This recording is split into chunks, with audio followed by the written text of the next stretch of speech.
हाँ, तो मैंने यहाँ तक आपको पढ़ा दिया था लास्ट क्लास में। अब देखिए इसके आगे लेटेंट हीट क्या है, पहले वो जानते हैं, फिर हीटिंग कर्व पर आएंगे। हीटिंग कर्व पे क्वेश्चन पूछ लिए जाते हैं, कुछ बातें मैं आपको इंपॉर्टेंट बताऊंगा हीटिंग कर्व से रिलेटेड। लेकिन उसके पहले लेटेंट हीट और उसके दो type, latent heat of fusion and latent heat of vaporisation. तो लेटेंट वर्ड का मतलब होता है, वैसे अगर कहें हिडन, हिडन यानी गुप्त जो हो, उसको हम कहते हैं लेटेंट। यानी कि ये हीट जब हम देते हैं तो यूजुअली जनरल परसेप्शन ये था कि अगर हम हीट देंगे तो उससे टेम्परेचर चेंज होगा, लेकिन यहाँ टेम्परेचर चेंज नहीं होता। रेदर क्या होता है, यहाँ पर स्टेट चेंज होती है, स्टेट चेंज होती है, टेम्परेचर चेंज नहीं होता। ठीक है, इसलिए इसको नाम दिया गया लेटेंट हीट। तो लेटेंट हीट वो हीट है जो किसी सब्सटेंस के मेल्टिंग या बॉइलिंग पॉइंट पर उसकी स्टेट को चेंज करती है, यानी टेम्परेचर को कांस्टेंट रखते हुए उसकी स्टेट को चेंज करती है।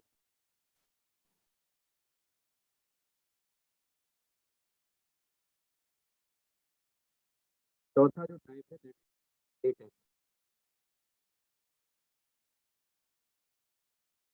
हम इसे एल से रिप्रेजेंट करेंगे।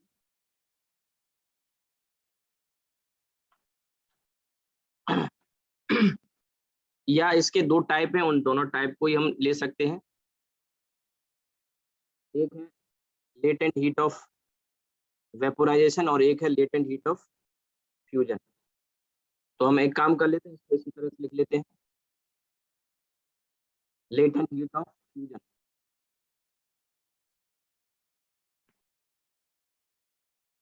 L F, latent heat of fusion. It is the amount of heat required to completely melt, पूरी तरह से पिघलाने के लिए। it is the amount of heat required to completely melt the unit mass of a solid substance, क्योंकि melting तो solid की होगी ना, unit mass of a solid at its melting point, इसके मेल्टिंग पॉइंट पर। तो मेल्टिंग पॉइंट कांस्टेंट होता है, ठीक है, तो टेम्परेचर कांस्टेंट रहा लेकिन स्टेट यहाँ पे बदल गई। It is the amount of heat, amount of heat required to completely melt the unit mass of a solid substance at its melting point। ठीक है, अब इसे हम एल एफ से रिप्रेजेंट कर रहे हैं, तो delta Q divided by mass, unit mass, और ये हम जो निकाल रहे हैं वो किस पर, मेल्टिंग पॉइंट पर। तो ये फॉर्मूला आ जाएगा m इंटू एल एफ। इसकी एसआई यूनिट यहीं से आप देख सकते हैं, एसआई यूनिट क्या हो जाएगी, जूल पर केजी, और अदर यूनिट में कैलोरी पर ग्राम। ठीक है, जूल पर केजी, अदर यूनिट में कैलोरी पर ग्राम। और इसका डायमेंशनल फॉर्मूला अगर हम देखें तो वो आ जाएगा, डेल्टा क्यू का होता है M L square T minus two, तो एम से डिवाइड कर दिया तो बचा यहाँ पे L square T minus two, यानी वेलोसिटी के स्क्वायर के बराबर आ गया, या मैं कह सकता हूँ kinetic energy per unit mass के बराबर आ गया, या सेम होगा kinetic energy per unit mass का जो होता है। ये latent heat of fusion. Latent heat की दो टाइप है, तो मैं दोनों को अलग अलग ही लिखा देता हूँ, क्योंकि एक में मेल्टिंग पॉइंट पे डिफाइन करते हैं और एक को बॉइलिंग पॉइंट पे डिफाइन करते हैं। अब इसमें जैसे सॉलिड में जो मोस्ट कॉमन सॉलिड हम यहाँ पे लेंगे और इसका हम यूज करने वाले हैं वो है बर्फ, आइस। तो आइस के लिए 80 कैलोरी पर ग्राम, 80 कैलोरी पर ग्राम होती है। और अगर आपको इसको चेंज करना हो एसआई में, तो आप इसमें 4200 का मल्टीप्लाई कर सकते हैं, पीछे बताया था वही, बस इसमें डिग्री सेंटीग्रेड नहीं है तो उससे फर्क भी नहीं पड़ेगा। तो आप इसमें 4200 का अगर मल्टीप्लाई करेंगे तो आपको SI में यूनिट मिल जाएगी। बट इसको याद रख सकते हैं, स्टैंडर्ड है। सबसे ज्यादा हम क्वेश्चन आइस वगैरह से रिलेटेड करेंगे तो वहां जरूरत पड़ेगी, तो स्टैंडर्ड वैल्यू ही मैंने आपको बताई है। Latent heat of vaporisation. अब कोई सब्सटेंस वेपोराइज होगा, इसका मतलब वो लिक्विड से गैसियस फेज में आएगा, लेटेंट हीट ऑफ वेपोराइजेशन। तो मैं इसे LV लिख रहा हूँ, और ये वो हीट है जो यूनिट मास, किसी सब्सटेंस के यूनिट मास को लिक्विड से गैस में कन्वर्ट करने के लिए चाहिए। ठीक है, it is the amount of heat, it is the amount of heat which is it is the amount of heat which is required to completely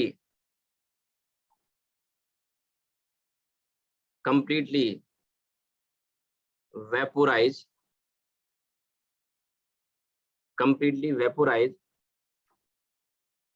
the unit mass of a liquid at its boiling point। ठीक है, boiling point constant रहता है, तो इसका formula तो वही है जो ऊपर हमने लिखा है, बस इसमें अंतर यहाँ पे कांस्टेंट टेम्परेचर मेल्टिंग पॉइंट नहीं है बल्कि बॉइलिंग पॉइंट है। तो डेल्टा क्यू आ जाएगा MLV, और SI यूनिट तो वही रहेगी जो ऊपर मैंने आपको बता दी। डायमेंशनल फॉर्मूला वही होगा क्योंकि ये लेटेंट हीट के दोनों टाइप हैं, तो एक में जो बताया वही दूसरे में आएगा। इसमें भी एक जो सब्सटेंस हम काफी कॉमन यूज करने वाले हैं, तो वो है लेटेंट हीट ऑफ स्टीम, और ये होती है 540 कैलोरी पर ग्राम, 540 कैलोरी पर ग्राम, 540 कैलोरी पर ग्राम। ठीक है, लेटेंट हीट ऑफ स्टीम, ये भी हमें क्वेश्चन में जरूरत पड़ेगी।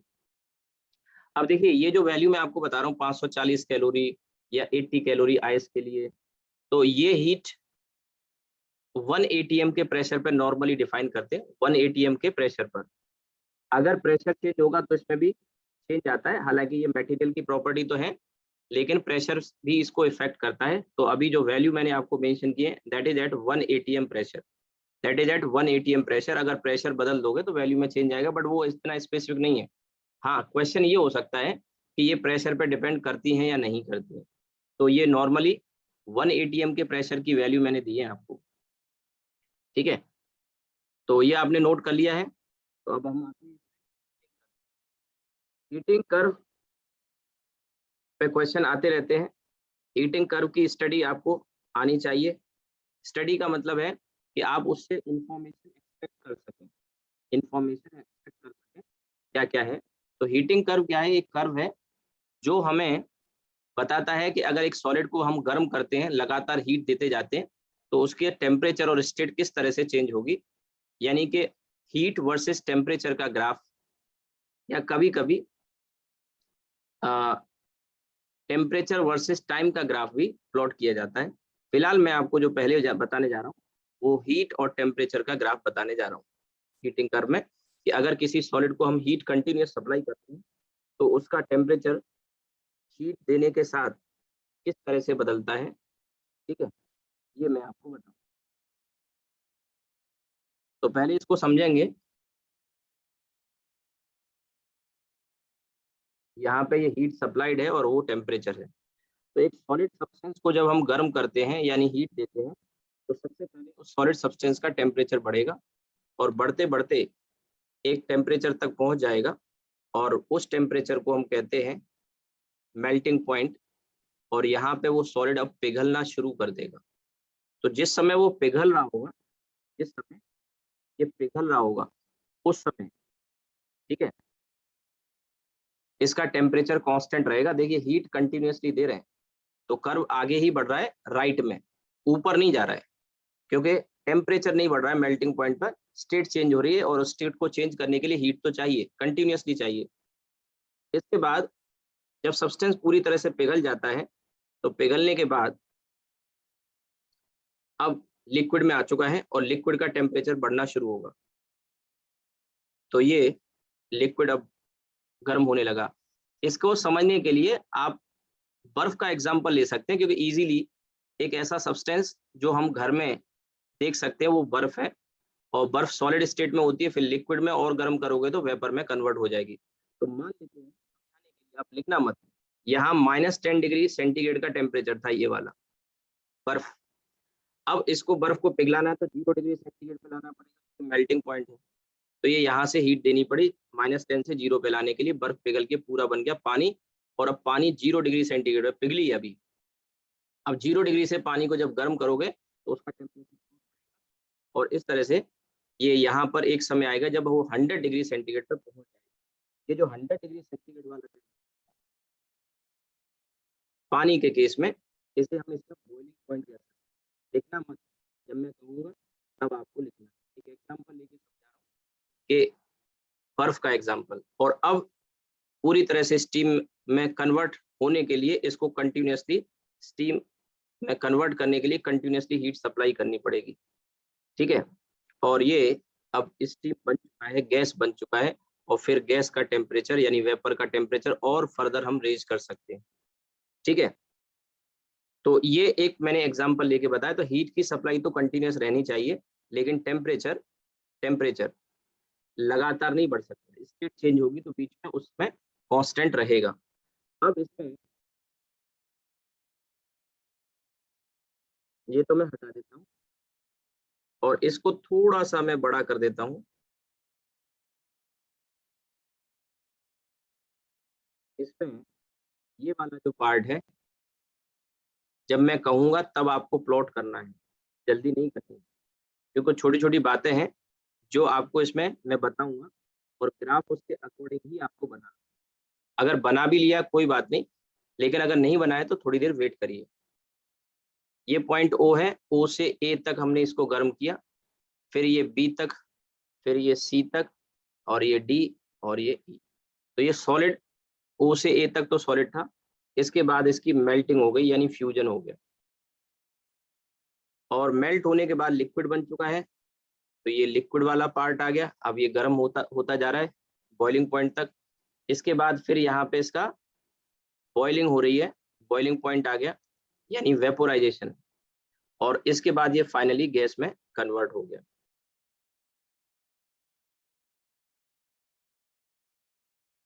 अब देखिए ये एंगल θ1, ये एंगल θ2, ठीक है। तो यहाँ पे मैंने कहा कि अभी बनाना नहीं है, तो वो इसलिए क्योंकि ये θ1 और θ2 में बड़ा कौन है ये आपको जानना है। इसके अलावा ये जो AB वाला जो पार्ट है ना, और ये जो CD वाला पार्ट है, इसमें किसकी लेंथ ज्यादा होगी ये भी आपको जानना चाहिए। तो यहाँ पर मैं बता दूं, CD पार्ट बता रहा है कि किसको, CD और AB पार्ट बता रहा है कि किसको पिघलाने के लिए या बॉईल कराने के लिए ज्यादा हीट देनी पड़ेगी। तो कोई भी सॉलिड हो, इन जनरल में बात कर रहा हूँ, तो उसको बॉईल कराने के लिए ज्यादा हीट देनी पड़ेगी एज कंपेयर टू मेल्टिंग। तो यहाँ पर अब उसको आपके मन में एक सवाल आ सकता है कि ऐसा क्यों। देखो, सॉलिड में मॉलिक्यूल अपनी जगह पर वाइब्रेट करते हैं धीरे धीरे। जब आप उसको पिघला देते हो तो लिक्विड फॉर्म में आता है, तो लिक्विड के मॉलिक्यूल ज्यादा फ्री हो जाते हैं एज कंपेयर टू सॉलिड। तो उनको पहले से ज्यादा काइनेटिक एनर्जी मिल जाती है जब आप हीट देते हो, तो आपने उनको और ज्यादा काइनेटिक एनर्जी दे दी हीट के फॉर्म में, तो अब वो और ज्यादा मूव कर रहे हैं। लेकिन जैसे ही लिक्विड से गैसियस फेज में ले जाएंगे, आप देखेंगे रैंडमनेस जबरदस्त बढ़ जाएगी। गैस के मॉलिक्यूल बहुत तेजी से मूव कर रहे होते हैं पूरे स्पेस में, वॉल्यूम में, और बहुत ज्यादा फ्रीडम उनके पास होती है, बहुत ज्यादा काइनेटिक एनर्जी होती है। वो काइनेटिक एनर्जी कहाँ से मिली? हीट के फॉर्म में, जब लिक्विड से गैस बनाया। तो लिक्विड से जब हमने गैस बनाया तो वो एनर्जी जो इसको मिली, और ज्यादा एनर्जी, कहीं ज्यादा लिक्विड, सॉलिड से जितना लिक्विड के लिए नहीं देनी पड़ी थी उससे कहीं ज्यादा हमको देनी पड़ेगी। तो ये सीडी वाले पार्ट में ज्यादा हीट देनी पड़ेगी। तो आपको जो अगर ग्राफ बनाना है उसमें इस चीज का ध्यान रखें कि सीडी पार्ट की जो लंबाई, मैंने इसीलिए कहा था कि अभी बनाना मत, अगर बना भी लिया है तो ये शो कर देना CD is greater than AB, और इसका कारण ये है कि लेटेंट हीट ऑफ वेपोराइजेशन, ये सेक्शन वही तो बता रहा है कि कितनी हीट हमने इसको दी। तो latent heat of vaporisation latent heat of fusion से ज्यादा होगी इन जनरल, ज्यादातर सब्सटेंस के केस में। कोई एक्सेप्शनल केस हो जाए बात अलग है, otherwise latent heat of vaporisation ज्यादा ही होगी, क्योंकि हम गैसियस फेज में लाते हैं तो हमें बहुत ज्यादा काइनेटिक एनर्जी मॉलिक्यूल की बढ़ानी होती है, तो ज्यादा हीट हमको देनी पड़ेगी, एक बात। दूसरी बात यहाँ पे, ये जो OA वाला पार्ट और BC वाला पार्ट है, सॉलिड और लिक्विड वाला, इसमें अगर हम तो ये जो स्लोप है इसका, ये भी एक चीज जानने की है, इस पे क्वेश्चन बन जाएगा। तो यहाँ पे slope is tan theta, right. और इसमें अगर मैं बात करूँ परपेंडिकुलर अपॉन बेस, तो अगर यहाँ पे मैं लिखूं तो परपेंडिकुलर अपॉन बेस यानी कि delta T upon delta Q, delta T upon delta Q, तो ये वैल्यू आ गई भैया 1/ms, या मैं कह सकता हूँ 1/S, याद होगा। तो यहाँ पर स्लोप में हम कह सकते हैं स्लोप इक्वल, स्लोप जो बता रहा है वो 1/हीट कैपेसिटी, यानी कह सकता हूं कि अगर हमने स्लोप निकाल लिया तो उसका रेसिप्रोकल अगर कर देंगे स्लोप का तो हीट कैपेसिटी मिल जाएगी। इसके अलावा हम ये भी कह सकते हैं कि स्लोप जो होगा that is inversely proportional to specific heat capacity. ऊपर मैंने हीट कैपेसिटी लिखा है लेकिन मास का फैक्टर आएगा तो प्रोपोर्शनल लिखा, यानी कि अगर किसी का स्लोप ज्यादा है तो उसकी स्पेसिफिक हीट कैपेसिटी कम होगी, और कम होगी तो यहाँ से θ1 और θ2 को भी जज कर सकते हैं। अब जैसे पानी का ही एग्जांपल हमने लिया, तो पानी में जैसे बर्फ थी पहले, तो बर्फ को गर्म किया तो बर्फ की specific heat capacity S solid और एस लिक्विड, इन जनरल बात करते हैं तो सॉलिड की जो स्पेसिफिक हीट कैपेसिटी होती है वो कम होती है, तो इसका जो स्लोप होगा सॉलिड के केस में, या मैं कहूँ टेन θ1,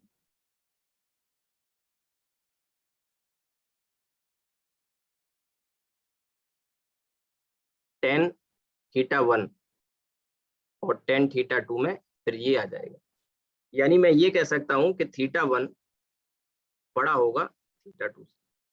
तो यहाँ पे आप ग्राफ अगर प्लॉट कर रहे हैं तो इस चीज का भी ध्यान रखना है कि θ1 और θ2 में θ1 का स्लोप ऐसे दिखाएं और θ2 का स्लोप थोड़ा सा, या मैं कहूँ इंक्लिनेशन थोड़ा कम दिखाएं। इसके अलावा ये जो लेंथ है AB वाले पार्ट की और जो CD वाले पार्ट की है, तो CD वाले पार्ट की लेंथ थोड़ा ज्यादा बना सकते हैं। अगर नहीं भी बनाया, गलत बना दिया है, कोई दिक्कत नहीं, ये लिख लो जो मैंने स्क्रीन पर लिखा। इसको लेके क्वेश्चन आपसे पूछ लेगा, जैसे स्लोप को लेके पूछ लेगा, तो मैंने कहा था ना हीटिंग कर्व की स्टडी आपको आनी चाहिए कि हीटिंग कर्व से हम क्या इंफॉर्मेशन ड्रॉ कर सकते हैं, ठीक है। तो वहाँ कर्व बना हुआ आ जाएगा, या कर्व ही पूछ लेता है, कई बार क्वेश्चन आए प्रीवियस ईयर में, तो कर्व ही पूछ लिया है कि इनमें से एक बर्फ को हमने इस टेम्परेचर से गर्म करना शुरू किया, तो इसका सही हीटिंग कर्व क्या है।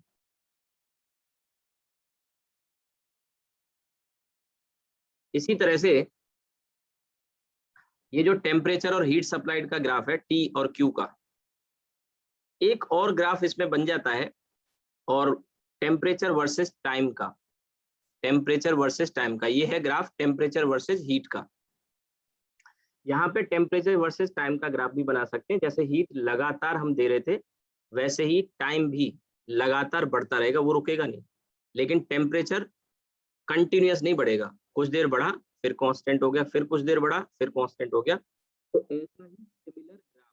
ऐसा ही similar graph temperature versus time का भी आएगा, हालांकि उसके स्लोप से ध्यान रखना, स्लोप से हमको स्पेसिफिक हीट या मोलर स्पेसिफिक हीट नहीं मिलेगी, कुछ और मिलेगा, और वो और क्या होगा ये मैं आपको बता, ये ऐसे गया ग्राफ,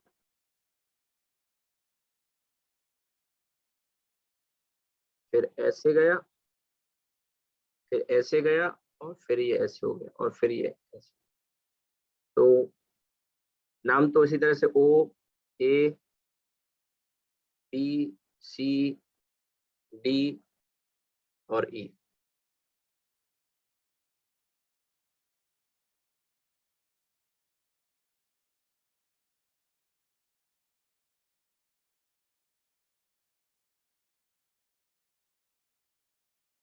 ये मेल्टिंग पॉइंट,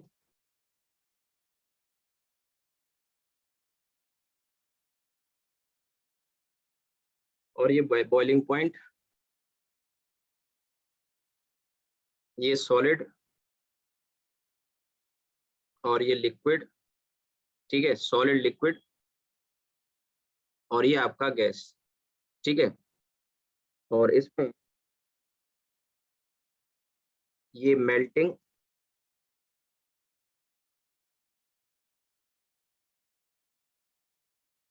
और ये बॉइलिंग, ठीक है।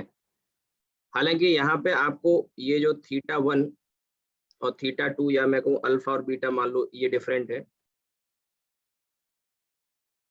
तो इसमें नो डाउट अल्फा और बीटा में अल्फा ही ज्यादा होगा, बट यहाँ पे इसका जो स्लोप होगा दैट इज tan थीटा या tan alpha, whatever you say, तो वो आएगा परपेंडिकुलर, यानी delta T upon base delta T. ऊपर टेम्परेचर है और नीचे टाइम है, तो एक तरह से मैं ये कह सकता हूँ कि इसका जो स्लोप है, ये स्लोप हमें, अगर इसको कोई नाम दे हम, तो ये बता रहा है rate of change of temperature, rate of change of temperature, ठीक है। तो कोई स्पेसिफिक हीट कैपेसिटी जैसा टर्म नहीं है। हाँ, ग्राफ बिल्कुल वैसा ही आएगा, इसमें कोई डाउट नहीं होना चाहिए, ग्राफ वैसा ही आएगा। बट हाँ, यहाँ स्लोप से हमें जो मिलेगा वो delta T upon delta T, जो कि स्पेसिफिक हीट कैपेसिटी नहीं है, rather rate of change of temperature है। हाँ, ये मैंने बनाया है कि सी डी पार्ट बड़ा ही होगा ए बी से, और स्लोप भी ज्यादा ही होगा। आप ये भी दिखा सकते हैं कि alpha is more than beta. आप इसको जस्टिफाई भी कर सकते हो, जिसका स्लोप ज्यादा होगा उसका टेम्परेचर जल्दी चेंज होगा, ऐसे कह सकते हैं। तो आप ऐसे समझ लो कि लोहे को गर्म कर रहे हो और पानी को गर्म करो, आप मेटल को गर्म करो, सॉलिड को गर्म करो, और लिक्विड को गर्म करो। तो आपने देखा, जैसे घर में ही, मैं एग्जांपल की बात कर रहा हूँ, घर में खाना बनता है आपका, तो मम्मी ने तवा रखा, तवा बहुत जल्दी गर्म हो जाएगा, आयरन है। जबकि पानी लिक्विड है, it will take more time, पानी को गर्म होने में ज्यादा समय लगेगा, ठीक है। तो इन जनरल हम बात कर रहे हैं, तो ये alpha is greater than beta. हालांकि मैंने दो अलग अलग सब्सटेंस के लिए बताया, लेकिन बट सेम सब्सटेंस के लिए भी कह सकते हैं यही चीज। अब इसके बाद कुछ क्वेश्चन करेंगे हम, और क्वेश्चन करने से पहले एक फॉर्मूला डिस्कस करेंगे कि अगर दो सब्सटेंस को या दो लिक्विड को अगर हम मिक्स करते हैं, ठीक है, उसमें एटलीस्ट एक लिक्विड तो हो, या एक लिक्विड और एक गैस हो सकता है, जैसे स्टीम पास करते हैं, तो उसका टेम्परेचर किस तरह से चेंज होता है। तो मिक्सिंग ऑफ टू सब्सटेंस, ये आपने नोट कर लिया होगा जो मैंने लिखाया है। अगर रह गया किसी का, या किसी को कोई डाउट आ रहा है यहाँ पे, आप पूछ सकते हैं।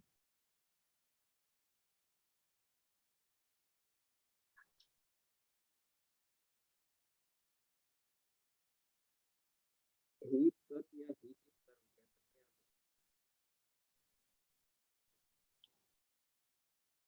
चलिए हम आगे बढ़ते हैं।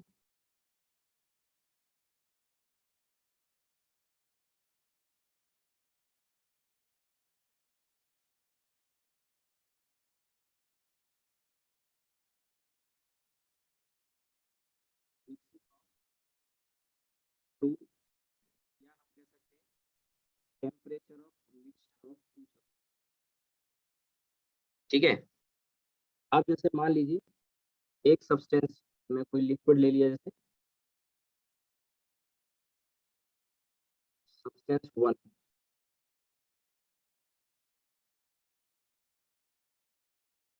और ये substance two, substance one, substance two,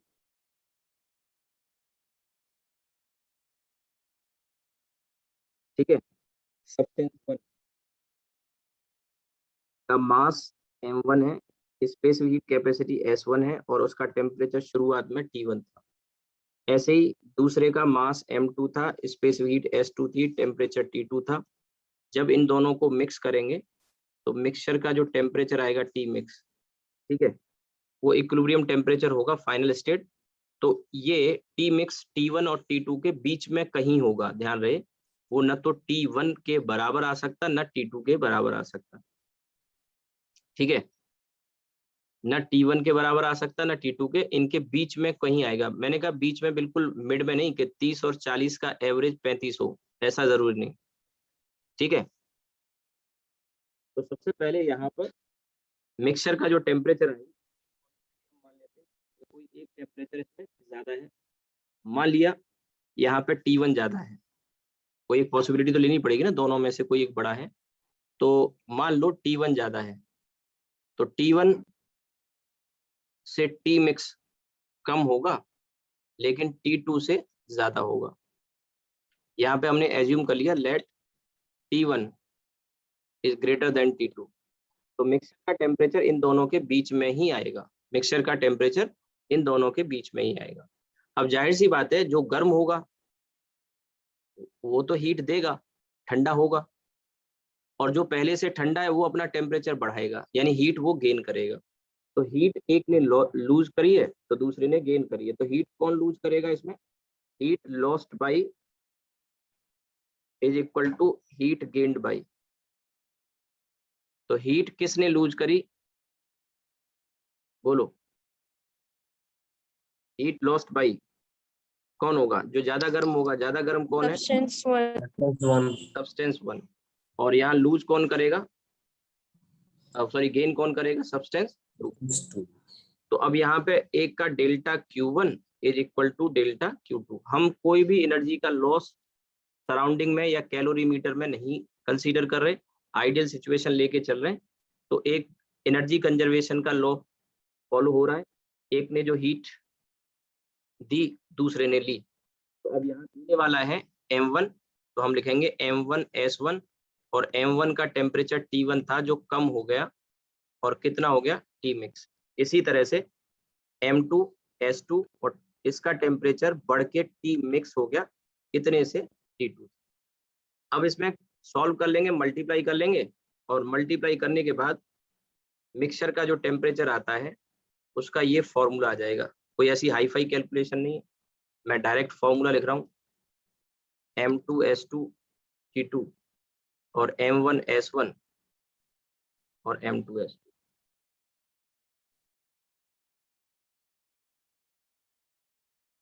ठीक है, M1S1 T1 plus M2S2 T2 upon M1S1 plus M2S2, ये आ गया, ये फॉर्मूला आ गया। अब इसमें डिफरेंट डिफरेंट केसेस हम बना सकते हैं, इस फॉर्मूले को आपको ध्यान रखना है। जैसे मैं केसेस नहीं बता रहा हूँ, मतलब लिख नहीं रहा हूँ, पर समझा रहा हूँ इसमें क्या क्या पॉसिबिलिटी और हो सकती थी।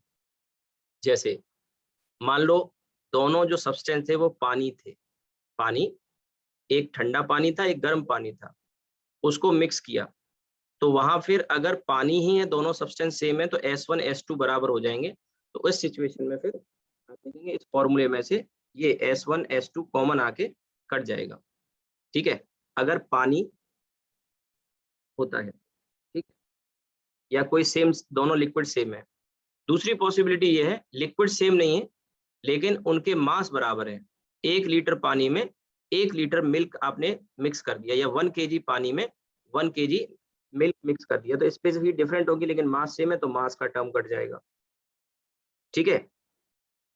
इसके अलावा एक पॉसिबिलिटी ये हो सकती है कि 1 kg वाटर को 1 kg वाटर से मिक्स किया लेकिन टेम्परेचर उनके अलग अलग थे, ठीक है, 1 kg वाटर को 1 kg वाटर से मिक्स किया। जैसे आप मान लीजिए नहाते हैं सर्दियों में, पानी ज्यादा गर्म हो गया तो आप उसमें ठंडा पानी मिला लेते हैं, तो उसका टेम्परेचर बीच में आ जाता है, नहाने लायक नहीं होता ज्यादा गर्म हो गया तो मास बराबर है और पानी ही है, दोनों सेम सब्सटेंस है, तो स्पेसिफिक हीट सेम हो गई और ये सेम हो गया, तो ये कट जाएगा, और ऊपर बचेगा T1 प्लस T2 और नीचे बचेगा 1 + 1, यानी मिक्सचर का टेम्परेचर फिर इन दोनों का एवरेज आ जाएगा। तो जैसी सिचुएशन हो उसके हिसाब से आप इसको कर सकते हैं, फॉर्मूला वही है, उसी में छोटे छोटे मॉडिफिकेशन हो जाएंगे, इनको आप ध्यान रख सकते हैं, ठीक है, ये फॉर्मूला आ गया। अब इसके बाद most of the part theory का हम कवर कर चुके हैं, इसमें मैं अब आपको क्वेश्चन कराता हूँ, ठीक है, डिफरेंट डिफरेंट टाइप के क्वेश्चंस आपको मिल जाएंगे। इसी में एक पहला सवाल। सर हाँ बोलो। सर एक थोड़ा सा वो टेम्परेचर और टाइमर ग्राफ दिखा दो। ये वाला। Yes sir.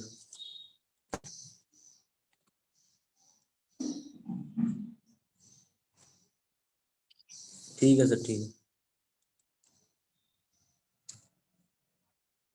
अब देखिए इसमें कैलोरीमीटर, कैलोरीमेट्री के थ्योरी का पार्ट ऑलमोस्ट हम कवर कर चुके हैं।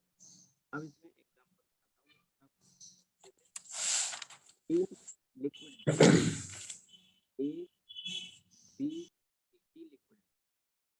ए का जो टेम्परेचर है वो 60 डिग्री सेंटीग्रेड, बी का जो टेम्परेचर है वो 55 डिग्री सेंटीग्रेड, सी का जो टेम्परेचर है वो 50 डिग्री। ठीक है, क्वेश्चन को मैं लिखा नहीं रहा हूँ, रेदर आपके सामने इंफॉर्मेशन दे रहा हूँ, तो आपको सॉल्व करने में थोड़ा सहूलियत। अब कहा है कि ए का 3 ग्राम, 3 ग्राम और बी का 4 ग्राम अगर हम मिक्स करते हैं, ठीक है, तो इक्विलिब्रियम का जो टेम्परेचर आता है टी मिक्स, वो 56 डिग्री सेंटीग्रेड आता है। मिक्सचर का टेम्परेचर कितना आता है? 56 डिग्री। 3 ग्राम ए और 4 ग्राम बी। ठीक है, दूसरी सिचुएशन, दूसरी सिचुएशन ये है कि m ग्राम बी और m ग्राम सी को जब हम मिक्स करते हैं तो मिक्सचर का जो टेम्परेचर आता है वो 52 डिग्री सेंटीग्रेड आता है। ठीक है, तो अगर अगर ए को 2 ग्राम ए को 3 ग्राम सी के साथ मिक्स किया जाएगा, फिगर को आप देखें, तो मिक्सचर का जो टेम्परेचर होगा वो कितना होगा बताना है। ये ए बी सी 3 लिक्विड है, नाम दे दिए मैंने इनके, और ये इनके टेम्परेचर है इनिशियल टेम्परेचर 60, 55 और 50 डिग्री। ए को 3 ग्राम लिया और बी को 4 ग्राम लिया और मिक्स किया तो मिक्सचर का टेम्परेचर 56 आया। इसी तरह से बी और सी के m ग्राम हमने लिए तो मिक्सचर का टेम्परेचर 52 डिग्री सेंटीग्रेड आया। तो अब सवाल है कि 2 ग्राम ए और 3 ग्राम सी, 2 ग्राम ए और 3 ग्राम सी को अगर हम मिक्स करेंगे तो मिक्सचर का टेम्परेचर कितना आएगा? करिए।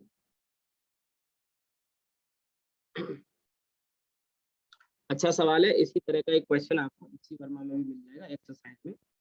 सेम इस तरह का डेटा ना हो तो इससे कुछ मिलता जुलता डेटा आपको मिल जाएगा।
हाँ भाई, किसी का आंसर आया?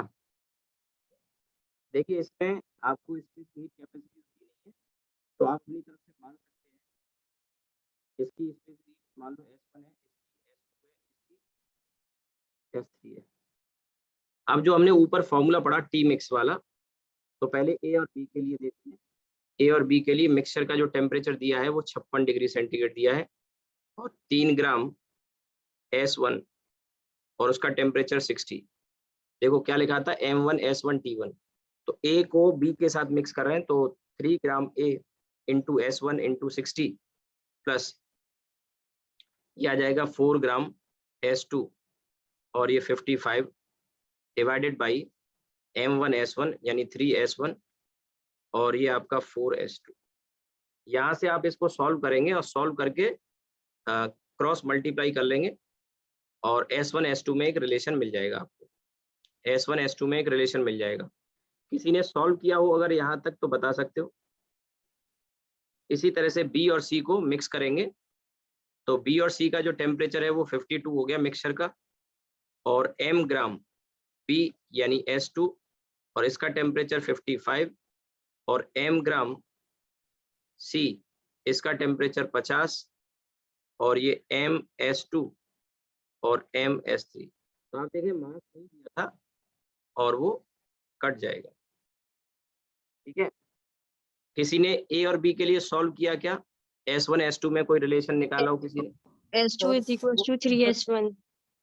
S2 equals to 3 times S1। हाँ भाई, चेक कर लो। सर यही है। अच्छा, अब इसके बाद बताइए मुझे, नीचे वाला अगर आपने बनाया हो एक्सप्रेशन तो S3 is equals to 3 by 2 S2 S3 equals to 3 by 2 S2. ये, राइट। जी सर. अब देखिए इसके बाद ए और सी का मिक्सचर की बारी आती है। ए और सी के मिक्सचर का टेम्परेचर हमको चाहिए, और उसमें कहा है 2 ग्राम ए यानी 2S1, और S1 का टेम्परेचर 60, और 3 ग्राम S3 और इसका टेम्परेचर 50, और 2S1 3S3। अब आप एक काम कर सकते हैं कि इसमें ये जो इक्वेशन है ना, ये ऊपर जो आपने बनाई है ना, ये वाली इक्वेशन और ये वाली इक्वेशन, तो इन दोनों से आप S2 को रिड्यूस कर लो। S2 को रिड्यूस कर लो, तो इसी सेकंड वाली इक्वेशन में S3 जो था वो 3/2 S2, और S2 की वैल्यू है 3S1, तो यहाँ से S3 की वैल्यू आ गई 9S1/2।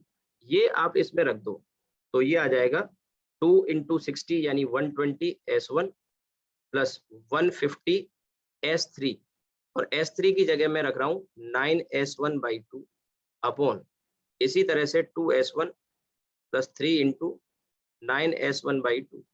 आप देखिए हमने S1 को रिप्लेस कर लिया, S3 को रिप्लेस कर दिया, अब S1 कॉमन आके कैंसिल आउट हो जाएगा। ठीक है, और इसे हम फर्दर फिर सॉल्व कर सकते हैं। तो बताइए अगर आपने सॉल्व किया है तो किसी ने, थोड़ा सा कैलकुलेशन तो हो गई, लेकिन एक बात पक्का है कि हमारा टेम्परेचर 50 और 60 के बीच में ही आना चाहिए, ये कंफर्म है।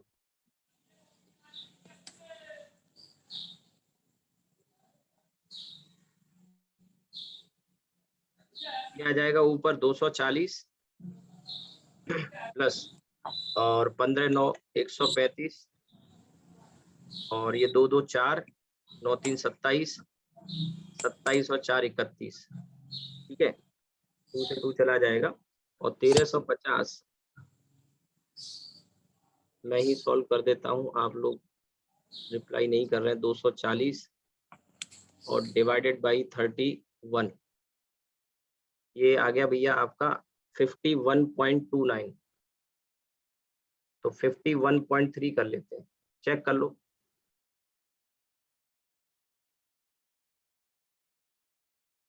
ठीक है,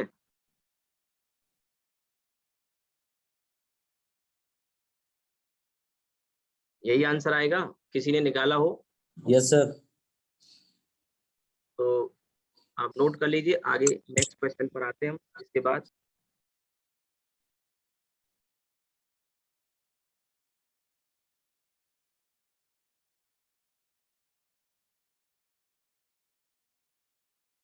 तो अब देखिए इसमें 3 लिक्विड दे दिए थे, स्पेसिफिक हीट दी नहीं थी, लेकिन रिलेशन जो बने वहां से हमने इसको रिप्लेस कर लिया और सॉल्व कर लिया।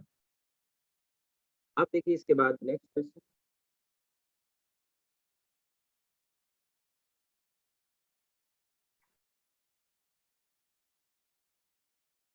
Calculate the time required. अगला सवाल, calculate the time required to heat 20 kg of water from 10 degree centigrade to 35 degree centigrade using an immersion heater। ठीक है, वो इमर्शन रॉड होती है ना डिप करने वाली, और इसकी जो पावर है रेटेड वो 1000 वोल्ट दी है। ठीक है, तो हमको बताना है कितना टाइम लगेगा, और एक चीज और दे रखी है कि इसकी एफिशिएंसी 80% है हीटर की। Assume efficiency of heater is 80%। ये 80% का मतलब समझे, 80% का मतलब है कि जो हीटर है जो पावर कंज्यूम कर रहा है वो 1000 वोल्ट है, और उसका केवल 80% हीट में कन्वर्ट करता है, बाकी 20% डिफरेंट मोड ऑफ एनर्जी में चला जाता है जिसका हीट में कन्वर्जन नहीं होता, वो 20% है। तो कितना समय लगेगा 20 kg पानी के टेम्परेचर को 10 डिग्री से 35 डिग्री सेंटीग्रेड तक ले जाने में, ये आपको बताना है। और इसकी पावर 1000 वोल्ट दे रखी है जिसका 80% ही हीट में जाएगा।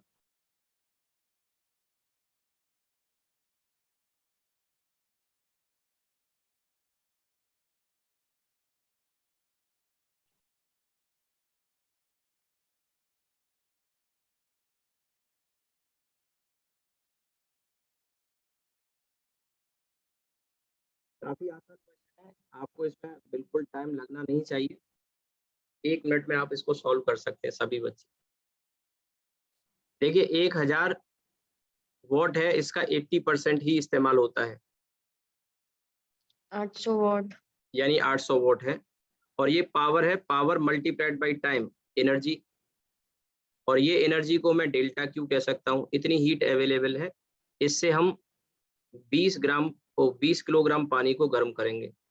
तो 800 इंटू टी, और मास 20 kg में ही दे दिया। अगर लीटर में भी होता तो आपको मैंने पहले ही बताया, पानी 1 लीटर पानी 1 kg के बराबर होता है डेंसिटी, और स्पेसिफिक हीट पानी की इसमें दी नहीं है, तो आप यूज कर सकते हैं। अभी थोड़ी देर पहले मैंने बताया था, क्योंकि डेटा सारा केजी में और जूल वॉट में दे रखा है, तो पानी की स्पेसिफिक हीट 1 कैलोरी पर ग्राम है, पर हम उसको क्या करेंगे 4200 से मल्टीप्लाई कर लेंगे।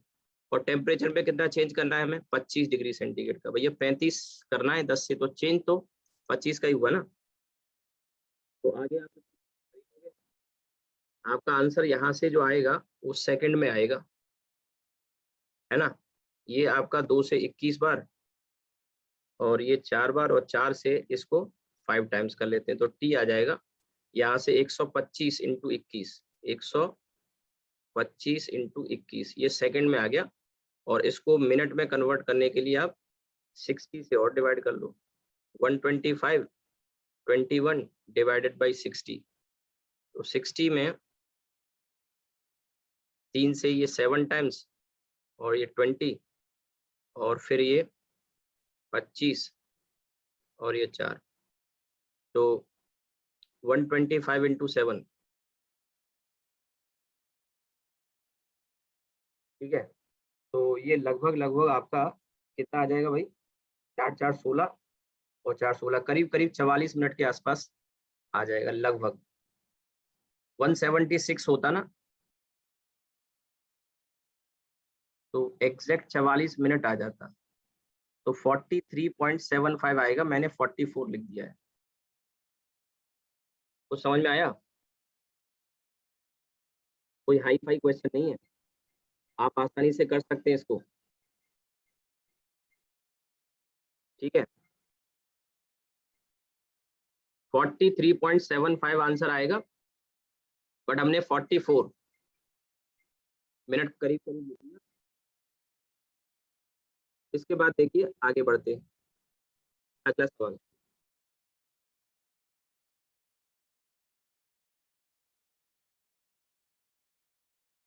ठीक है, next question.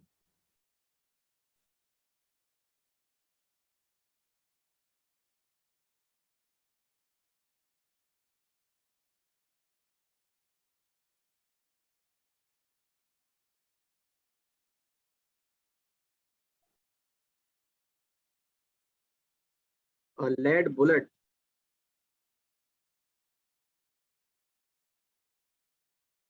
penetrates into a solid object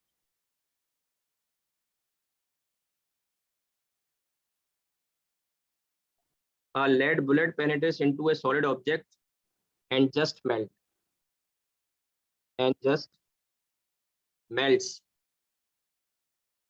assuming that 50% of its kinetic energy, ये फुल स्टॉप कर लेना, मेल्ट्स के बाद फुल स्टॉप है, assuming that 50% of its kinetic energy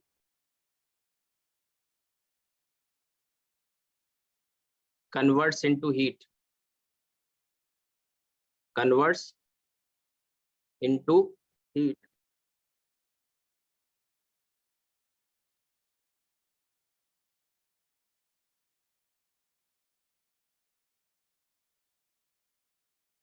50% kinetic energy heat में बदल जाती है। ठीक है,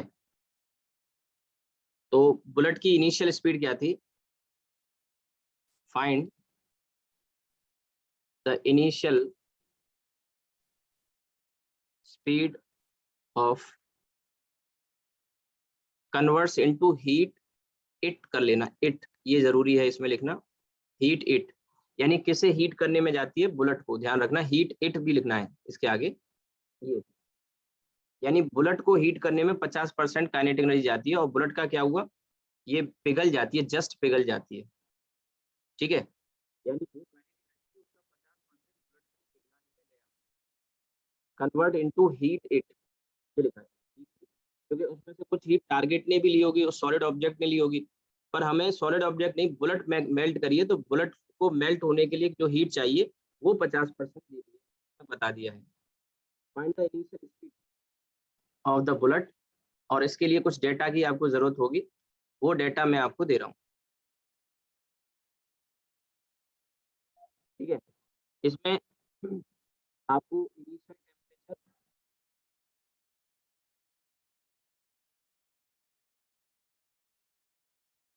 ऑफ बुलेट वो आपको दिया है 27 डिग्री सेंटीग्रेड। मेल्टिंग पॉइंट आपको चाहिए होगा, क्योंकि बुलेट पिघली, बुलेट के मटेरियल का मेल्टिंग पॉइंट दिया है 327 डिग्री सेंटीग्रेड, और ये लेड की बुलेट है, तो लेड के लेटेंट हीट ऑफ फ्यूजन पिघली है, वो भी आपको दिया है 2.5 इंटू 10⁴ जूल पर केजी। इसके अलावा आपको स्पेसिफिक हीट लेड की जरूरत पड़ेगी, वो भी आपको दी है 125 जूल पर केजी पर केल्विन। ठीक है, ये आपको डेटा दिया है, क्वेश्चन को पढ़े। पहले तो कहा है कि एक लेड बुलेट है, वो सॉलिड ऑब्जेक्ट में घुस जाती है और जस्ट पिघल जाती है। फिर आगे दिया है एज्यूमिंग, यानी ये मानते हुए कि इसकी काइनेटिक एनर्जी का 50% ही हीट में कन्वर्ट हुआ। किसकी हीट में? बुलेट को हीट करने में। बाकी 50% कहाँ गया? तो वो सॉलिड ऑब्जेक्ट में भी कुछ गया होगा, 50% में से बाकी का बचा हुआ। इसके अलावा टकराई होगी तो हो सकता है कुछ साउंड भी निकली हो, हीट के अलावा लाइट भी निकली हो, तो वो बाकी का 50% कहीं गया, but we are not interested in that, क्योंकि यहाँ जो बुलेट को मेल्ट करने में हीट इस्तेमाल हुई है वो केवल 50% है। ये दिया है क्वेश्चन में, to heat into heat it लिखा हुआ है, यानी बुलेट की बात कर रहा है, सॉलिड ऑब्जेक्ट के बारे में नहीं कुछ आपको सोचना है। यहाँ जो भी डिस्कशन है बुलेट को लेके है, क्वेश्चन की लैंग्वेज एकदम क्लियर है, ठीक है। अब आपको एक चीज समझनी होगी कि बुलेट जस्ट पिघली है, तो पिघलने के लिए पहले मेल्टिंग पॉइंट तक पहुंचना होगा। तो मेल्टिंग पॉइंट पर पहुंचने के लिए इसको पहले अपना टेम्परेचर रेज करना पड़ेगा 27 डिग्री से 327 डिग्री तक, यानी 300 केल्विन से रेज करना पड़ेगा एक बार, फिर पिघलना शुरू होगा, फिर पिघलना शुरू होगा। और जस्ट पिघली है तो इसके मतलब ये हुआ कि उसके बाद फर्दर टेम्परेचर, पिघलने के बाद फर्दर टेम्परेचर रेज नहीं हुआ। तो हम ये कह सकते हैं कि इसकी जो काइनेटिक एनर्जी थी, उस काइनेटिक एनर्जी का 50% यानी हाफ, वो कहाँ कहाँ गया? वो गया भैया ms डेल्टा टी में, यानी टेम्परेचर बढ़ाने में। और जब बढ़ के मेल्टिंग पॉइंट पे पहुंच गया तो अब उसके बाद पिघलाने में ml, यानी जो हीट काइनेटिक एनर्जी का 50% हीट, जो काइनेटिक एनर्जी का 50% हीट में कन्वर्ट हुआ, वो गया ms delta T plus ml, temperature बढ़ाने में और इसको पिघलाने में। अब यहाँ हाफ काइनेटिक 500 एनर्जी मीटर पर सेकेंड। 500 मीटर पर सेकंड, राइट यस आंसर। अब देखिए यहाँ मास बुलेट का दिया नहीं है तो ये मास कट जाएगा और इधर v² ये 2 आ जाएगा। स्पेसिफिक हीट कैपेसिटी 125 दी है, वो इसीलिए दी है। और टेम्परेचर में इंक्रीमेंट कितना हुआ भैया? 300 का। और लेटेंट हीट आपको दी है 2.5 × 10⁴। ये v² आया है। और जैसा आपने बताया इसे सॉल्व कर लेंगे, और सॉल्व करने के बाद जो आंसर आता है v की वैल्यू 500 मीटर पर सेकंड आएगी। आप कैलकुलेशन करके देख लेना, ठीक है, यही आंसर आएगा। चलिए और एक एग्जांपल करते हैं इसको। 1/4 में mv² आएगा। हाँ, 1/4 आएगा। हाफ तो काइनेटिक एनर्जी का लेगा और हाफ जो है बिल्कुल ये हाफ 100 मीटर पर सेकंड। करेक्ट कर लो, कोई बात नहीं, वो हाफ, ठीक है। चलिए अगला सवाल, अगला क्वेश्चन। अब इसमें जो क्वेश्चन मैं दे रहा हूँ, इसमें मैं वाटर इक्विवेलेंट का कॉन्सेप्ट आपके सामने इंट्रोड्यूस कर रहा हूँ। थोड़ा आइडिया मैंने अभी दिया था, लेकिन क्वेश्चन से एकदम समझ में आ जाएगा क्या है। An aluminium container of mass 100 gram contains 200 gram of ice at -20 degree centigrade, ठीक है। Heat is added to the system. Heat is added to the system at the rate. Heat is added to the system at the rate 100 calorie per second. An aluminum container of mass 100 gram contains 200 gram of ice at -20 degree centigrade. Heat is added to the system at the rate of 100 calorie per second. Find the final temperature. Final temperature of system. System का मतलब है कि aluminium और उस container में बर्फ पड़ी हुई है। इस पूरे सिस्टम का टेम्परेचर क्या होगा और कितनी देर के बाद? 4 मिनट के बाद। अब इसमें आपको एक चीज जो दे रखी है वो है वाटर इक्विवेलेंट। ये गिवन है वाटर इक्विवेलेंट ऑफ एल्यूमिनियम, और वो दिया है 20 ग्राम, ठीक है। अब मैं आपको बताता हूं इसको। आप में से कुछ बच्चे हो सकता है उनको कॉन्सेप्ट आता है, लेकिन जिन बच्चों को नहीं आता उनके लिए मुझे पहले वाटर इक्विवेलेंट का मतलब समझाना होगा। तो देखिए एल्यूमिनियम कंटेनर का मास 100 ग्राम दिया है। अब यहाँ क्वेश्चन ये आसान होता अगर एल्यूमिनियम की स्पेसिफिक हीट कैपेसिटी क्वेश्चन में दी होती। एल्यूमिनियम की स्पेसिफिक हीट कैपेसिटी क्वेश्चन में दी होती, पर वो नहीं दी है। उसकी जगह क्या दे दिया? Water equivalent. इसका मतलब क्या है? जैसे इसका मतलब है कि डेल्टा क्यू एल्यूमिनियम को जितना दे रहे हैं उतनी हीट अगर हम वाटर को दें, पहले समझने पे ध्यान दो, ठीक है, कोई फॉर्मूला वगैरह नहीं बता रहा हूं मैं, लेकिन समझा रहा हूँ इसका मतलब क्या है। तो ये फॉर्मूला होता है एम एस डेल्टा टी, तो 100 ग्राम पानी एल्यूमिनियम है, और एल्यूमिनियम की स्पेसिफिक हीट कैपेसिटी क्वेश्चन में दी नहीं है, एल्यूमिनियम की स्पेसिफिक हीट कैपेसिटी दी नहीं है। और ये डेल्टा टी, दूसरी तरफ इसकी जगह दे दिया 20 ग्राम पानी, और पानी की स्पेसिफिक हीट कैपेसिटी हमें पता है 1 कैलोरी पर ग्राम पर डिग्री सेंटीग्रेड, ठीक है। मैंने ये ऐसे क्यों लिखा, यही इसकी वाटर इक्विवेलेंट की डेफिनेशन है, पर मैं डेफिनेशन नहीं लिखा रहा हूँ, रेदर आप समझने पे ध्यान दें, क्योंकि समझ में आएगा, डेफिनेशन पढ़ ली लेकिन फीलिंग नहीं आई तो कोई फायदा नहीं है कि इसका करना क्या होता है, यही नहीं बच्चे को पता। तो 100 into S A L delta T और 20 इंटू 1 इंटू डेल्टा टी, यानी वाटर इक्विवेलेंट का मतलब होता है किसी सब्सटेंस का कि अगर हम किसी सब्सटेंस की जगह कुछ पानी लें और उस पानी के टेम्परेचर में सेम चेंज आए, सेम हीट से, जितना कि उस कंटेनर या उस सब्सटेंस को हम दे रहे थे, यानी दोनों सब्सटेंस को, पानी को और उस सब्सटेंस को अगर हम बराबर हीट दे रहे हैं, और बराबर हीट देने से टेम्परेचर में चेंज बराबर होता है, टेम्परेचर में भी चेंज बराबर होता है, तो उस सब्सटेंस का वाटर इक्विवेलेंट पानी का जो मास आपने लिया है वो होता है। फिर से समझो, एक गिवन अमाउंट ऑफ हीट आपने पानी को दी और उतनी ही एक सब्सटेंस को दी, तो दोनों की हीट को हमने बराबर किया है, और उस हीट से दोनों के टेम्परेचर में बराबर चेंज आता है।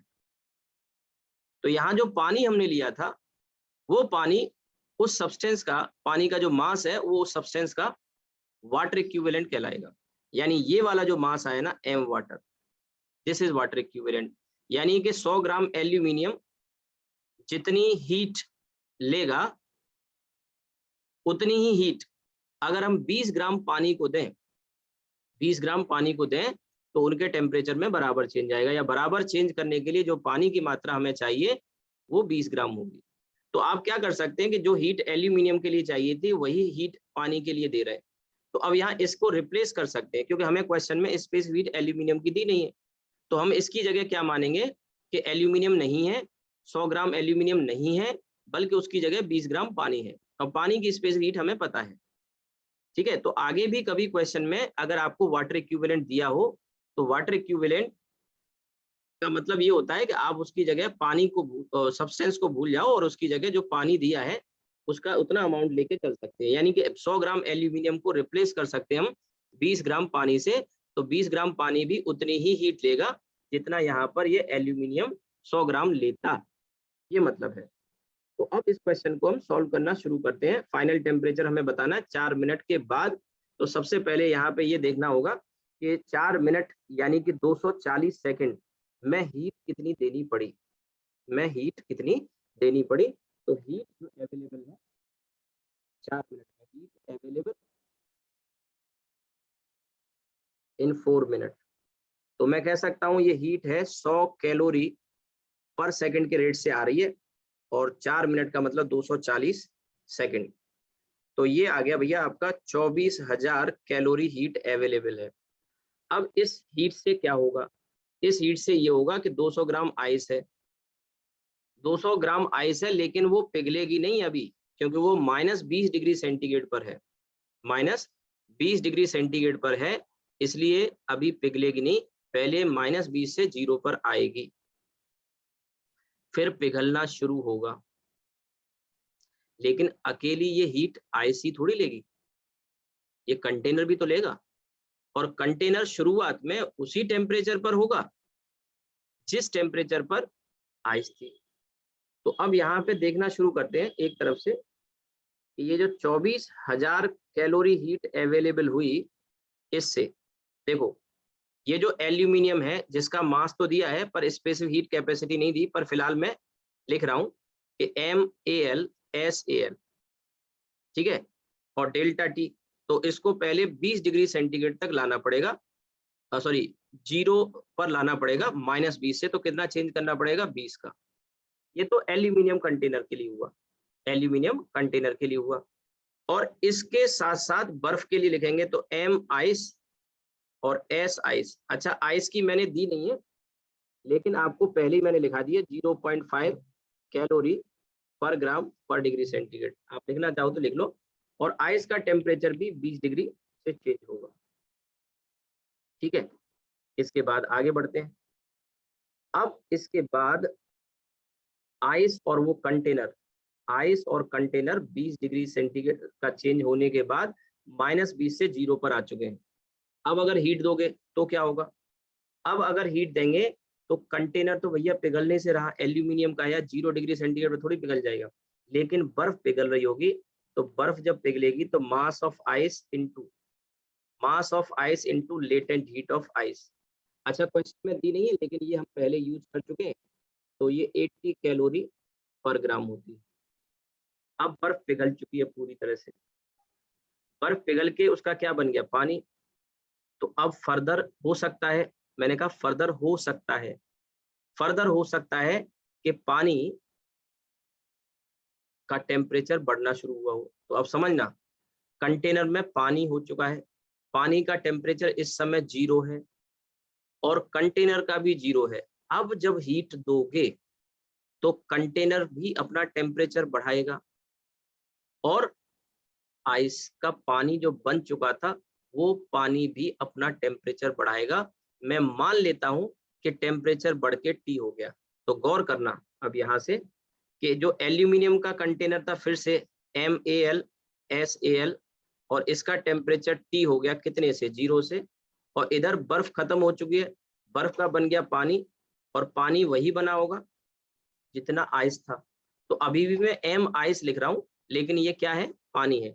अगर आपको कंफ्यूजन है तो हम W कर लेते हैं, क्योंकि यहाँ कंफ्यूजन इस बात का आएगा क्योंकि मैं जो स्पेसिफिक हीट लूंगा वो अब पानी की लूंगा, आइस की नहीं। और यहाँ पे टेम्परेचर T-0। सबसे पहले मुझे ये बताओ, ये एक्सप्रेशन जो मैंने लिखा है ये आपको समझ में आया कि नहीं आया? Yes sir. अगर किसी बच्चे को, क्योंकि ये एक्सप्रेशन ही सबसे इम्पोर्टेंट है, बहुत अच्छा सवाल है। इसमें ये एल्यूमिनियम कंटेनर का टेम्परेचर -20 से 0 आया तो 20 का चेंज, और बर्फ का टेम्परेचर भी पिघलेगी नहीं, बर्फ -20 पे कैसे पिघल जाएगी यार? उसके बाद में ये 0 पे आ चुके हैं इतनी हीट लेके। अब बर्फ पिघलना शुरू होगी और एल्यूमिनियम का कंटेनर उस समय 0 पे बना रहेगा। तो ये जो बीच में ये वाला जो स्टेप आप देख रहे हैं, ये हमने बर्फ के पिघलाने के लिए लिया केवल। एल्यूमिनियम का टेम्परेचर तो 0 ही मेंटेन रहेगा, जब तक पूरी बर्फ पिघल नहीं जाती तब तक टेम्परेचर बढ़ने का सवाल ही नहीं है। इसके बाद जब पूरी बर्फ पिघल के पानी बन गया तो अब टेम्परेचर एल्यूमिनियम के कंटेनर का भी बढ़ेगा और इस पानी जो बन चुका है बर्फ का उसका भी बढ़ेगा। अब अभी जब मैंने आपको बताया यहाँ पर, ये जो ऊपर लिखा हुआ है M aluminium S aluminium is equal to mass of water और specific heat of water, delta T भैया दोनों तरफ से कट गया। तो ये आपको एक बात समझनी होगी कि आप ये जो M एल्यूमिनियम S एल्यूमिनियम लिखा है ये वाला, इसको आप MWSW से रिप्लेस कर सकते हैं, यही एक फायदा है। तो अब मैं क्या कर रहा हूँ, MWSW इंटू 20। अच्छा, ये जो MW है ये अलग है, एक MW ये भी है, ये MW2 कह रहा हूं मैं, आपको शायद विजिबल हुआ हो, नहीं हुआ है तो मैं दोबारा मैं कह रहा हूँ एल्यूमिनियम के लिए MW1 ले रहे हैं। ये वाटर इक्विवेलेंट वाला लिखूंगा मैं, जो दिया है 20 ग्राम। और ये जो पीछे लास्ट में लिखा है ये मैं हाईलाइट कर रहा हूँ MW2, ये बर्फ से जो बना था, और बर्फ कितनी थी? 200 ग्राम। तो यहाँ पे 200 ग्राम पानी आएगा MW2। ये दोनों अलग है, सेम नहीं है, ध्यान रखना, कंफ्यूज नहीं होना। अब इसके बाद M आइस भैया 200 है। आइस का स्पेसिफिक हीट मैंने बताया हाफ होती है और ये 20, ठीक है, प्लस मास ऑफ आइस वही 200 ग्राम, और पिघलने के लिए 80 कैलोरी चाहिए। फिर इसमें ये वाला जो टर्म है, इसमें अगेन में MW1 वाटर इक्विवेलेंट वाला, और फिर SW पानी का ही स्पेसिफिक हीट लेंगे अब, जब मास पानी का रख रहे हैं, इनटू टेम्परेचर T, और ये फिर वही बर्फ का पानी बन गया था 200 ग्राम, और पानी की स्पेसिफिक हीट 1 और टेम्परेचर T, और इधर 24 है। हालांकि इसमें एक चीज और है, आपको ये चेक करना चाहिए बीच में ही कि कहीं ऐसा तो नहीं कि बर्फ पूरी पिघल ही ना पाई हो, हालांकि इसमें ऐसा नहीं होगा। तो यहाँ पे एक बार हमें चेक करना होगा कि यहाँ तक हीट 24,000 कैलोरी से कम हो रही है इस्तेमाल या ज्यादा हो रही है, क्योंकि अगर मालूम पड़ा कि 24,000 यहीं कंज्यूम हो गई तो टेम्परेचर बढ़ने का सवाल ही नहीं है। लेकिन फिर भी अगर आपको नहीं आ रहा है समझ में तो आप इसको सॉल्व कर डालो, और अगर सॉल्व करने पर टी नेगेटिव आ जाए तो समझ जाना बर्फ पूरी पिघली नहीं होगी। टी अगर नेगेटिव आ गया तो इसका मतलब ये हुआ कि बर्फ पूरी पिघली नहीं, हीट कम पड़ गई पिघलाने के लिए बर्फ को। ठीक है, अब इसको मैं एक्सप्रेशन लिख रहा हूँ, मास ऑफ वाटर, ये वाटर इक्विवेलेंट वाला जो क्वेश्चन में 20 ग्राम दिया था, ये 1 और ये 20, और इधर ये आपका 10, तो 2000 ये हो गया, और इधर 16,000 ये हो गया। फिर अगले वाले में मास ऑफ वाटर वही 20 ग्राम, स्पेस हीट 1 इंटू टी, और इधर 200 टी। ठीक है, अगर आप ध्यान से देखें तो ये 400, 2000, 16,000 और ये 24,000। मैंने आपसे क्या कहा था कि पहले यहाँ तक चेक कर लो, कहाँ तक, अगर कभी ऐसा आए तो अच्छा तो ये होता है कि आपको चेक कर लेना चाहिए कि बर्फ पिघल भी पाई, तो इतना कैलकुलेशन आप कर लो। लेकिन आपने कहा सर हमें कैसे पता लगेगा, हमने तो किया नहीं, तो कोई दिक्कत नहीं, बिंदास सॉल्व कर डालो लास्ट तक। अगर टेम्परेचर पॉजिटिव आए तो ठीक है, अगर नेगेटिव आ गया तो समझ जाना बर्फ पिघली नहीं होगी, टेम्परेचर नेगेटिव नहीं होगा, इस केस में बर्फ पिघली नहीं होगी। तो फिर आपको फिर स्टेप में सॉल्व करना होगा, पहले देखना होगा कि कितनी बर्फ पिघलेगी, कुछ बची होगी तो वो भी पता लग जाएगा। फिलहाल तो यहाँ हमें पता है यहाँ तक 18,400, देखो ये पहला स्टेप, दूसरा और तीसरा ऐड करके 18,400 हीट केवल पिघलाने में इस्तेमाल हो गई। बाकी की जो हीट है 220 टी, ये हमें निकालना है, यानी कि बाकी की हीट जो बची होगी 24,000 में से, वो 200 ग्राम आइस का जो पानी बना था 200 ग्राम, और जो एल्यूमिनियम कंटेनर के इक्विवेलेंट 20 ग्राम पानी है, यानी कंटेनर को रिप्लेस कर दो किससे, 20 ग्राम पानी से, कंटेनर को रिप्लेस कर दो 20 ग्राम पानी से, यानी कंटेनर ना होके ऐसा हम मान सकते हैं कि उसकी जगह 20 ग्राम पानी है, तो टोटल पानी हो गया 220 ग्राम।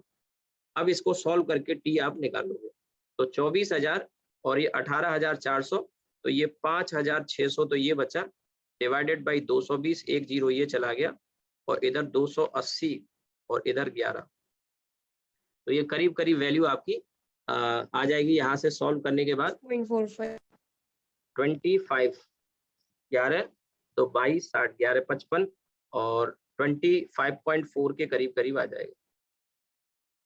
ठीक है, 25.4 डिग्री सेंटीग्रेड।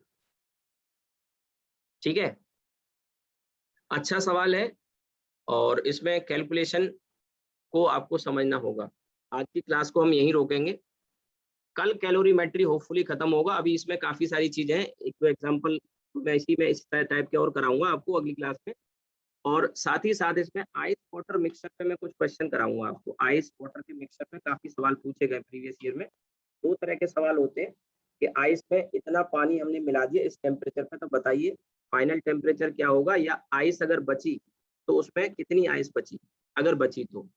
इसके अलावा दूसरी पॉसिबिलिटी होती है कि उसमें आइस वाटर के साथ साथ आइस में स्टीम भी मिला सकते हैं, उस टाइप के क्वेश्चन भी इसमें बनते हैं, वो भी मैं आपको कल बताऊंगा। ठीक है, और मोस्ट प्रोबेबली कल ये कैलोरीमेट्री आपका खत्म हो जाएगा, दोनों क्लास में ही खत्म हो जाएगा मिला के, अगर फर्स्ट पे न भी हो पाया तो कल हम, ये तो कंफर्म है कि कल हम इसको कंप्लीट करेंगे। ठीक है, और हो सकता है मैं एक आध क्वेश्चन प्रीवियस ईयर से भी अगर लूंगा, तो टाइम बचेगा तो वो भी हम कंसीडर करेंगे। ठीक है, कल होपफुली ये खत्म हो जाएगा कैलोरीमेट्री, फिर अगला टॉपिक हमारा KTG, kinetic theory of gases, हम स्टार्ट करेंगे। कैलोरीमेट्री में हर टाइप के क्वेश्चन हम कवर करेंगे। अब जैसे मैंने कहा इस टाइप के क्वेश्चन जैसे आज कराए, इसी तरह के क्वेश्चन इसमें आइस वाटर मिक्सचर को होंगे, लेकिन उसकी जो अप्रोच मैं बताऊंगा वो थोड़ा सा फॉर्मूला बेस्ड ना होके थोड़ा अनकन्वेंशनल अप्रोच में आपको बताऊंगा, और वही तरीका सही होता है, और प्रीवियस ईयर में क्वेश्चन भी आ चुके हैं। ठीक है, तो चलिए आज रुकते हैं यहाँ, अगर किसी का कोई डाउट हो किसी बच्चे का तो आप पूछ सकते हैं।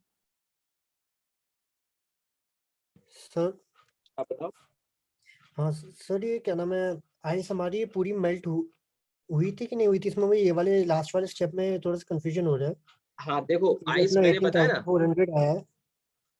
हाँ आइस को मेल्ट करने के लिए हमें 18,400 हीट की रिक्वायरमेंट हुई, ये कैलकुलेशन से आ गया। 18,400 Yes, ये sir. वही बताया कि आप इसको चाहो तो चेक करके देख सकते हो, और नहीं चेक करना है सॉल्व कर डालो। टेम्परेचर अगर पॉजिटिव आया तो पक्का पिघली, अगर नेगेटिव आ गया तो समझ जाना बर्फ पिघली नहीं है। फिलहाल हमने यहाँ से निकाला ये 18,400, ये वैल्यू जो निकाली है, इस वैल्यू को देख के आपको पता लग रहा है कि 24,000 अभी भी ज्यादा है, यानी बर्फ को पिघलाने के लिए 18,400 चाहिए थी। वो हम खर्च भी कर दें तब भी हीट हमारे पास 5,600 5,600 अभी भी बची रहेगी। तो ये क्या करेगी, ये करेगी उस Okay. बर्फ का जो पानी बन गया है और कंटेनर, दोनों के टेम्परेचर को बढ़ा देगी। आगे बात समझ में? Yes, sir. ठीक है, Thank you, चलिए sir. रुकते हैं। ओके।